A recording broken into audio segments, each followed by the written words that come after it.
Assalamualaikum warahmatullahi wabarakatuh. Bismillahirrahmanirrahim. Alhamdulillahi rabbil alamin. Wabihi nasta'in ala umuri dunya waddin. Wassalatu wassalamu ala asrafil anbiya'i wal mursalin wa ala alihi wa sahbihi ajma'in, amma ba'du. Puji dan syukur marilah kita panjatkan kepada Allah Subhanahu wa ta'ala atas karunia-Nya yang tiada henti menghampiri kita sehingga kita kembali merasakan bulan suci Ramadan tahun ini. Salawat serta salam tetap tercurah limpahkan kepada junjungan kita Nabi Muhammad SAW, kepada keluarganya, sahabatnya, dan kepada kita selaku umatnya sampai akhir zaman. Amin, amin ya rabbal alamin. Ayah bunda dan anak-anak yang solih dan solihah, bulan Ramadan menjadi salah satu bulan yang sangat dinanti-nanti oleh umat Islam. Pada bulan tersebut, Allah mewajibkan ibadah puasa bagi semua umat Islam. Karena diwajibkan, tentunya harus benar-benar menjaga ibadah puasa selama 1 bulan ini dengan penuh kehati-hatian.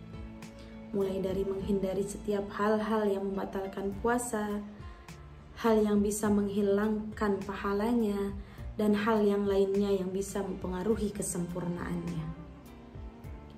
Semua itu tentu dengan tujuan agar selama 1 bulan tidak hanya mendapatkan lapar dan dahaga saja, namun juga bisa mendapatkan semua amal ibadah yang kita lakukan. Untuk menunjukkan kesungguhan dan ketakwaan kita dalam berpuasa selama bulan Ramadan, terdapat 3 amalan utama yang dapat dilakukan seperti yang dicontohkan oleh Nabi SAW. Yang pertama adalah meningkatkan sholat.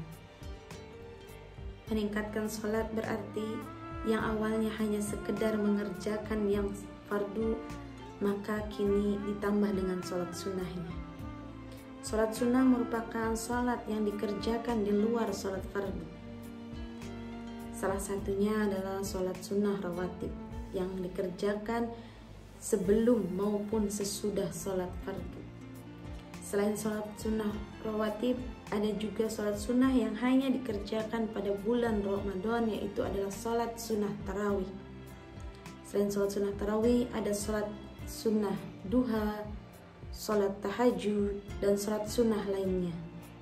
Amalan yang kedua yaitu berbanyak membaca Al-Quran. Yang biasanya kita khatam Al-Quran membutuhkan waktu beberapa bulan, mari pada Ramadan kali ini kita targetkan khatam Al-Quran dalam 1 bulan. Bagaimana caranya?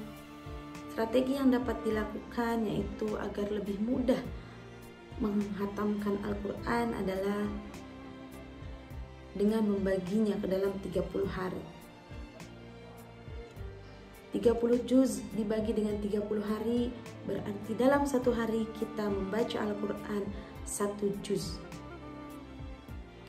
Tapi jika dirasa dalam 1 hari membaca dalam 1 waktu terasa berat, kita bisa membaginya ke dalam 5 waktu sholat fardu. Yang 1 juz dibagi dengan 5 waktu sholat fardu, yaitu dalam sekali mengerjakan sholat fardu kita bisa membaca 2 lembar Al-Quran. Jika masih dirasa berat, kita bisa membaginya menjadi 2, yaitu sebelum dan sesudah sholat fardu. 1 lembar sebelum sholat fardu dan 1 lembar sesudah sholat fardu. Jika strategi ini konsisten dilakukan, maka di akhir Ramadan insya Allah dapat menghatamkan Al-Quran. Amalan yang ketiga adalah infak dan sedekah. Nabi Muhammad SAW adalah orang yang luar biasa dermawan, dan bertambah dermawan lagi ketika tiba Ramadan.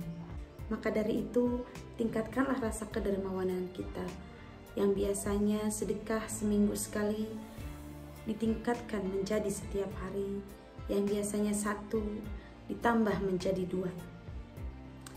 Memberi itu tidak hanya dengan uang, tetapi dapat pula memberi dengan makanan, sebagaimana sabda Rasulullah Shallallahu Alaihi Wasallam yang artinya, siapa memberi makan orang yang berpuasa, maka baginya pahala seperti orang yang berpuasa tersebut, tanpa mengurangi pahala orang yang berpuasa itu sedikit pun juga.